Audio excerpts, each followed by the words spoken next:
Hello and welcome to another exciting edition of Out There TV. Definitely not your evening news. Hello, everybody, and thanks for joining us tonight. An incredible show coming up. First-time guest is Dr. Hildegard Staninger. Is that correct? Yes, and she's talking about Morgellons. She's one of the foremost researchers on the syndrome. Dr. Hildegard Staninger is a doctor of integrative medicine and one of the leading international scientists in the field of industrial toxicology. Wow, Dr. Staninger is also one of the few scientists actively investigating what's become known as Morgellons syndrome and joins us tonight with some incredible findings. Welcome, Dr. Staninger. Thank you very much for having me on the show. Thanks for joining us. Wow, what research you've done. Now, this is a first time for most of our viewers, so tell us, what exactly is this Morgellons problem? The Morgellons problem is a syndrome, a disease that has specific things in common with all parties that are developing these symptoms.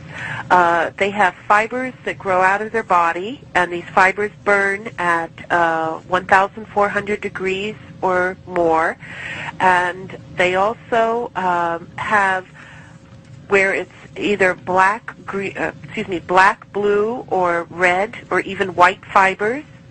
They experience hair loss that is replaced by pseudo hair. They have fatigue and a number of what they call lesions, which has like a crust over it, or a pseudo skin, or some people call it a callus, where these fibers and other materials accumulate under the skin. Doctor, we're just showing some photographs as you're speaking, and this thing is hideous. It looks really alien on the human body. Well, it is a true foreign invader, meaning a foreign invader is something that comes into the body and is not recognized by the body and attacks the body's defense mechanism. And in this case, the materials which were identified at the end of the study, which was under Project FM, we found that it was made of a polyester, two-part polyester compound with other organic compounds, and it basically was like two plastic straws within itself. Wow. With a silicone head. Okay, you had something on the website that was a golden head. What is that in relation to? Okay, now the golden head, which was identified in the very beginning, we went in stages.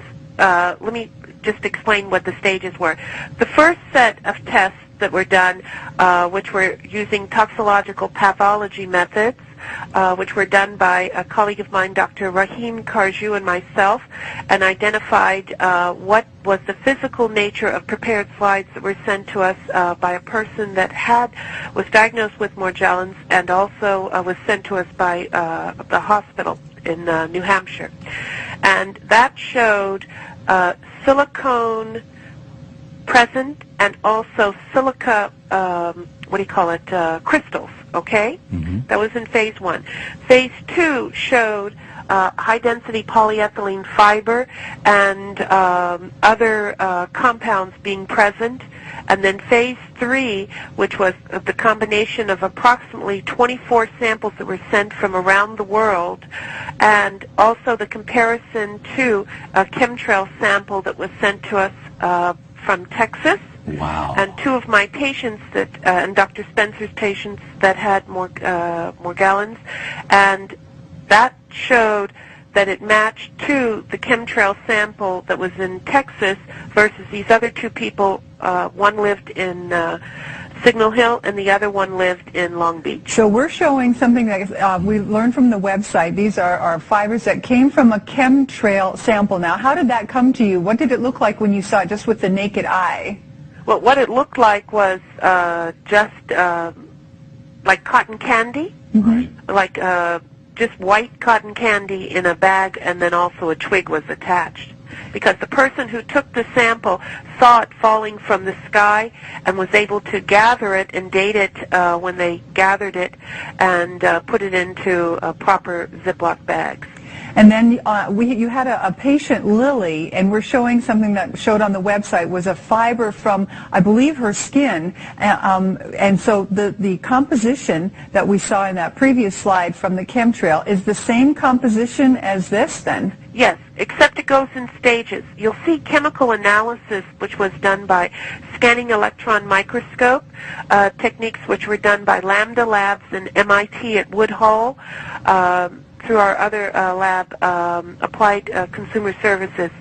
The thing is, which is important, is that as this material ages, other compounds are shown, because these compounds that were shown as metals are transitional metals that make a battery.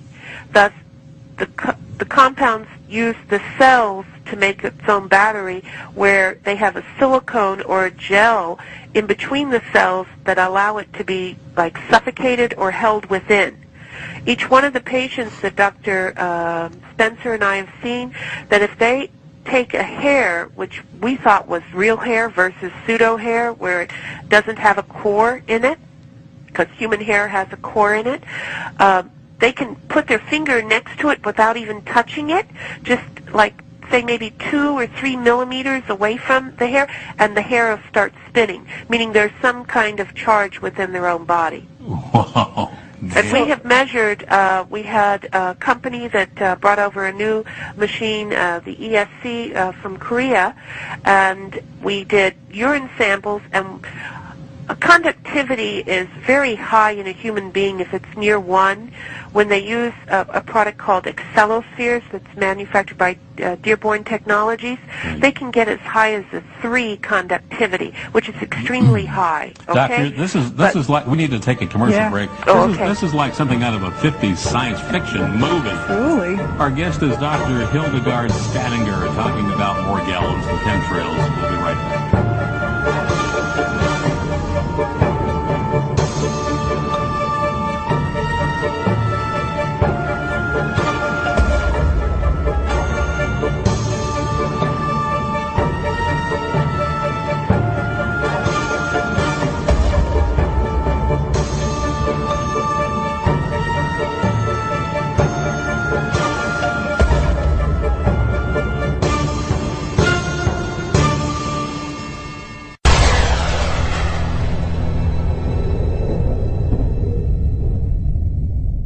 They're trying to call Okay. me. Oh, sorry. We got somebody on the line there. Oh, okay. They were there. Hi, doctor. Okay. Yeah, we were thinking that there's no one there because I didn't hear a commercial. Oh, yeah, just took a little bit of a break. Now, listen, when we left, there was we were talking about electrical conductivity, and let's go back a little bit and make sure we understand this.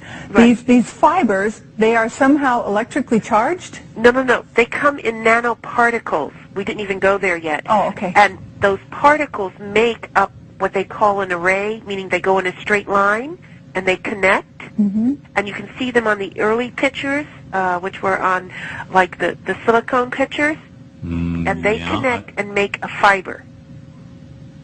Okay, I don't think we have a picture of that, but I'll try with one here. But I'll review that. Yeah. Okay, what I was saying earlier in reference to transitional metals and the conductivity. Transitional metals are metals that make up charges, being iron, sulfur, etc., and phosphorus. But in these patients, they had high metals that were transitional, and what happens is there is a particle, which is called a nanoparticle, which connects together to make a nanoarray in some shape, usually in a straight line, and that makes into the fiber. And that was shown in earlier pictures that Dr. Carjou took, where you could see there was an association between the particles connecting together. Okay. Doctor, this may be a ridiculous question, but the chemical analysis of these fibers, is it earthly or is it extraterrestrial? No. What I found was earthly, meaning when these nanoparticles come into the body, and they could become as smart dust or straight particles, what happens is it has some kind of nanoparticle which is called a nano assembler, meaning it uses body materials to make its network of fibers.